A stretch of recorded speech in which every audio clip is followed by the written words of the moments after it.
बच्चों, हमने आपसे बोला था कि अब हम जो नया चैप्टर शुरू करेंगे वो है बाज़ार के अंतर्गत पूर्ण प्रतियोगिता बाज़ार। ये आप देख रहे हैं पूर्ण प्रतियोगिता बाज़ार, जिसको कहते हैं टोटल परफेक्ट कंपटीशन मार्केट। ये क्या चीज़ है, पहले हम ये जानें, यानी बाज़ार किसे कहते हैं।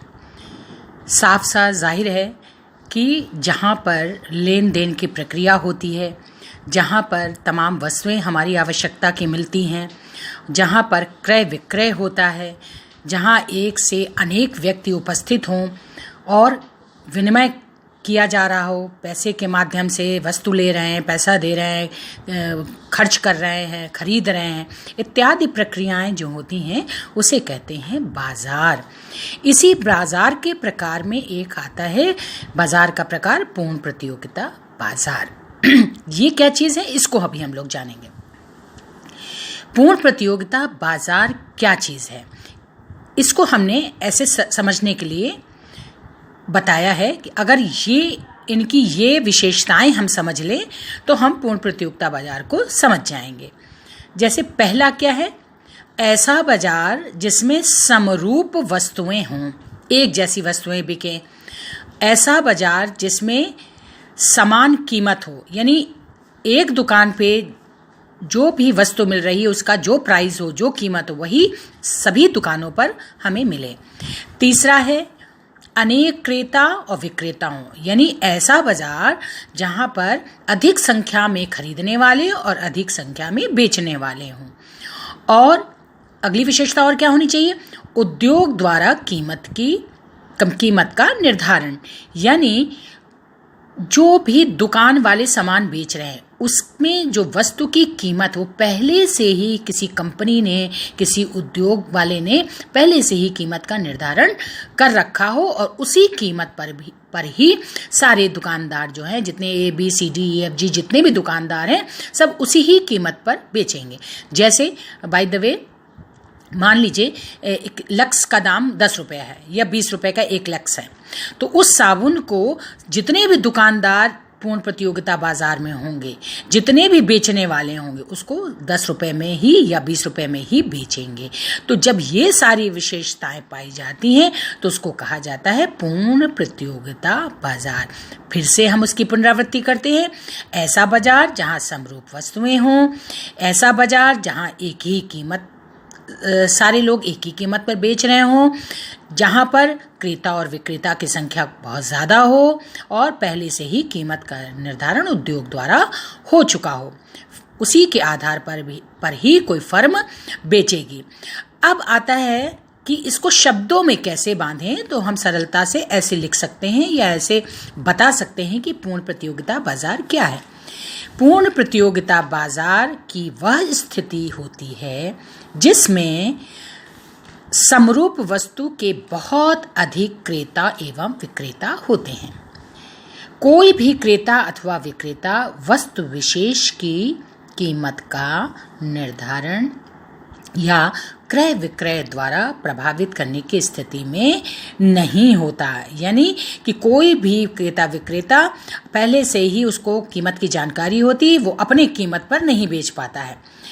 अतः बाजार में वस्तु की एक ही कीमत प्रचलित होती है। जैसा भी हमने आपको बताया, तकनीकी रूप में पूर्ण प्रतियोगिता की स्थिति में प्रत्येक क्रेता पूर्णतया लोचदार पूर्ति की स्थिति को और प्रत्येक विक्रेता लोचदार मांग की स्थिति का सामना करना पड़ता है। ये क्या चीज़ है, पूर्णतया लोचदार मांग, पूर्णतया लोचदार पूर्ति की स्थिति में, इसको समझाने के लिए हम इस ग्राफ को आपको दिखा रहे हैं। Y अक्ष पर हमने दिखाया कीमत और X अक्ष पर हम दिखा रहे हैं मांग, मात्रा, क्वांटिटी। हम ये देख रहे हैं कि जहाँ पर कीमत तो देखो हमारी एक होगी, पहले से निर्धारित हो गया, ऊपर नीचे नहीं जाएगा, कीमत हमारी निश्चित हो गई, तो कीमत तो हमारी पैरेलल चलेगी। अब डिमांड देख रहे हैं हम, यहाँ पे भी हो सकता है डिमांड, यहाँ पे भी हो सकता है डिमांड, यहाँ पे भी हो सकता है। तो डिमांड कम ज़्यादा जब कुछ भी हो सकता है, लेकिन कीमत हमारी पहले से फिक्स है। तो अब हम कीमत का निर्धारण कोई भी उद्योग कहाँ करता है? जहाँ डिमांड, मांग और सप्लाई, ये सप्लाई की रेखा, मांग और पूर्ति बराबर हो, यानी कीमत और मांग जहाँ पर बराबर होता है, जैसे ई बिंदु पर, ई बिंदु को पी और क्यू क्वांटिटी काट रही है एक दूसरे को, डिमांड रेखा और एस सप्लाई रेखा ई बिंदु पर कट रहा है, तो ई बिंदु पर हम कीमत का निर्धारण करते हैं। अब कोई फर्म देखो, कीमत पहले से निश्चित है, जो हमने आपको बताया ना, पूर्णतः लोजदार मांग, तो अब कीमत फिक्स है। अब डिमांड, मांग मात्रा यहाँ आई, फिर मांग मात्रा यहाँ आई, इससे भी ज़्यादा हो सकता है, इससे भी कम हो सकता है, तो यानी आपकी मांग मात्रा में चाहे जितना परिवर्तन हो, पूर्णतः लोचदार आपको पाया जाएगा, लेकिन कीमत फिक्स होती है। इसीलिए कहा जाता है पूर्णतः लोचदार मांग की स्थिति में रहता है, पूर्णतः पूर्ति की स्थिति में रहता है। तो इस प्रकार पूर्ण प्रतियोगिता बाजार की ये विशेषता होती है। अब ये बच्चों हमने आपको बताया पूर्ण प्रतियोगिता बाजार क्या चीज़ होती है, किसे कहते हैं। अब इसका संक्षेप में अगर हम देखें तो इसके अंतर्गत निम्न विशेषताएं निहित होती हैं।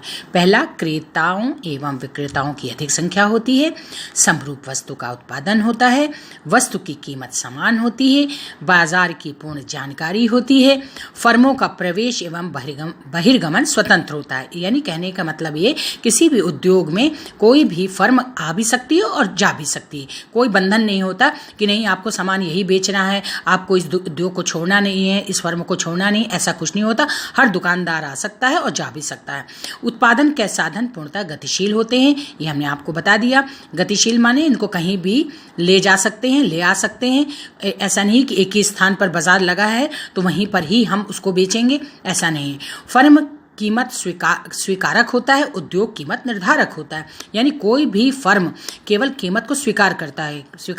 करता है का क्या मतलब हुआ कि पहले से जो कीमत निर्धारित हो चुकी है उसको मानना ही होगा। ये इस पूर्ण प्रतियोगिता बाजार की शर्त होती है। दूसरा, उद्योग कीमत निर्धारक होता है, यानी उद्योग पहले से ही कीमत का निर्धारण करता है। जिस कीमत पर किसी वस्तु की कीमत को निर्धारित कर देगा, उसी कीमत पर ही फर्म बेचेगा।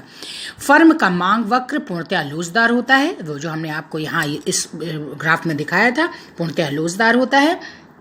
उसके बाद दीर्घ काल में फर्म को समान लाभ प्राप्त होता है। वो इससे पता चलता है कि जब ई बिंदु पर अगर हम कीमत का निर्धारण करते हैं, जहाँ डिमांड और सप्लाई बराबर होती है, तो यहाँ पर अधिक से अधिक लाभ प्राप्त होता है। फिर परिवहन लागतों का अभाव होता है। तो इसमें ऐसा नहीं होता कि अगर हम ट्रक में भर के सामान को ले जा रहे हैं तो परिवहन की लागत लगेगी, ऐसा अभाव पाया जाता है, उसमें कोई खर्चा फिर नहीं आता है। तो इस प्रकार से इन विशेषताओं के साथ पूर्ण प्रतियोगिता बाजार की व्याख्या की जाती है। लेकिन बच्चों, अगर हम पूर्ण प्रतियोगिता बाजार की इस व्याख्या को दैनिक जीवन में या अपने भौतिक जीवन में देखें तो हम पाएंगे केवल एक काल्पनिक बाजार है। वास्तव में ऐसा नहीं होता है, क्योंकि कोई भी बाजार वाला होता है, जो दुकानदार होता है, वो अपनी कीमत पर भी वस्तु को बेचता है। परिवहन की लागत सब जगह लगती हैं। तो ये तमाम जो विशेषताएं बताई हुई हैं वो एक कल्पना लगता है, ऐसा बाजार नहीं होता। लेकिन इसके आधार पर हम अर्थशास्त्री पूर्ण प्रतियोगिता बाजार के आधार पर अर्थशास्त्र के अंतर्गत बाजार की व्याख्या करते हैं। आशा है आपको समझ में आया होगा। इसको कई बार आप समझिएगा तो और क्लियर हो जाएगा।